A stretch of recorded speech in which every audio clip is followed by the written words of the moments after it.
ಜೀವನ ಎಂಬ ಈ ಸುಂದರ ಪ್ರಯಾಣದಲ್ಲಿ ನಿಮ್ಮ ಸಂಗಾತಿ ಈ ಜೀವನ ಜಾತ್ರೆ. ಎಲ್ಲರಿಗೂ ನಮಸ್ಕಾರ. ಭಗವದ್ಗೀತೆ ಅಧ್ಯಾಯ 7, ಅಂತರಂಗದ ಶಾಂತಿಯ ರಹಸ್ಯ. ಆಧುನಿಕ ಜೀವನಕ್ಕಾಗಿ ಪ್ರಾಚೀನ ಜ್ಞಾನ. ಶ್ರೀಕೃಷ್ಣನು ಅರ್ಜುನನಿಗೆ ಬೋಧಿಸಿದಂತೆ ಈ ಜೀವನವು ಭೌತಿಕ ಪ್ರಪಂಚವಷ್ಟೇ ಅಲ್ಲ.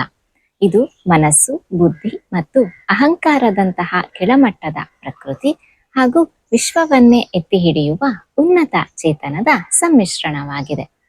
ಬ್ರಹ್ಮಾಂಡದ ಪ್ರತಿಯೊಂದು ಕಣವು ದಾರದ ಮೇಲಿನ ಮಣಿಗಳಂತೆ ಭಗವಂತನಲ್ಲೇ ಬೆಸೆದುಕೊಂಡಿದ್ದು, ಅವನು ಎಲ್ಲದರ ಸಾರ ಮತ್ತು ಆಧಾರವಾಗಿದ್ದಾನೆ ಎಂಬ ಸತ್ಯವನ್ನು ಅರಿಯುವುದೇ ನಿಜವಾದ ಜ್ಞಾನವು.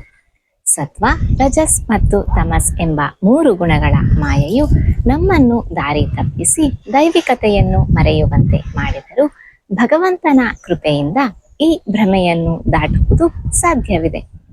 ಸಾವಿರಾರು ಜನರಲ್ಲಿ ಕೆಲವರು ಮಾತ್ರ ಈ ಆಧ್ಯಾತ್ಮಿಕ ಶಿಖರವನ್ನು ತಲುಪಲು ಪ್ರಯತ್ನಿಸುತ್ತಾರೆ ಮತ್ತು ಅವರಲ್ಲಿ ಅತಿ ವಿರಳರು ಮಾತ್ರ ಆ ಪರಮ ಸತ್ಯವನ್ನು ಸಾಕ್ಷಾತ್ಕರಿಸಿಕೊಳ್ಳುತ್ತಾರೆ.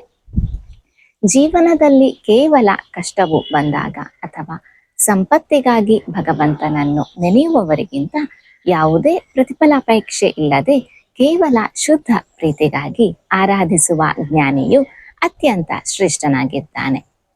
ನಮ್ಮ ದೈನಂದಿನ ಬದುಕಿನಲ್ಲಿ ಬಾಹ್ಯ ಯಶಸ್ಸಿನ ಬೆನ್ನತ್ತದೆ ಅಂತರಂಗದ ಶಾಂತಿಯನ್ನು ಹುಡುಕುತ್ತಾ ಪ್ರತಿಯೊಂದು ಕ್ರಿಯೆಯನ್ನು ವಿಶ್ವ ಚೇತನಕ್ಕೆ ನೀಡುವ ಕೊಡುಗೆ ಎಂದು ಭಾವಿಸಬೇಕು.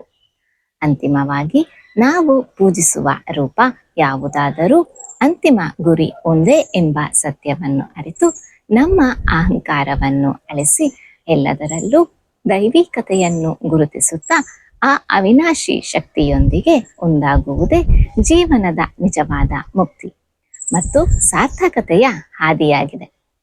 ನಮ್ಮ ಜೀವನದ ಶಾಂತಿಗೆ ನಾವೇ ಶಿಲ್ಪಿಗಳು. ಈ ಶಾಂತಿಯು ನಮಗೆ ಯಾವಾಗ ಲಭಿಸುತ್ತದೆ ಎಂದರೆ ನಾವು ಬದುಕಿನ ಹರಿವಿನ ವಿರುದ್ಧ ಹೋರಾಡುವುದನ್ನು ನಿಲ್ಲಿಸಿ ನಾವು ತೆಗೆದುಕೊಳ್ಳುವ ಪ್ರತಿಯೊಂದು ಉಸಿರಿನಲ್ಲೂ ದೈವಿಕತೆಯನ್ನು ಗುರುತಿಸಲು ಪ್ರಾರಂಭಿಸಿದಾಗ ಮಾತ್ರ. ಧನ್ಯವಾದಗಳು. ಸಬ್ಸ್ಕ್ರೈಬ್ ಮಾಡಿ. ಇದು ಕೇವಲ ಚಾನಲ್ ಅಲ್ಲ, ಇದು ನಿಮ್ಮ ಜೀವನ ಜಾತ್ರೆ. ಸರ್ವೇ ಜನ ಸುಖಿನೋ ಭವಂತು.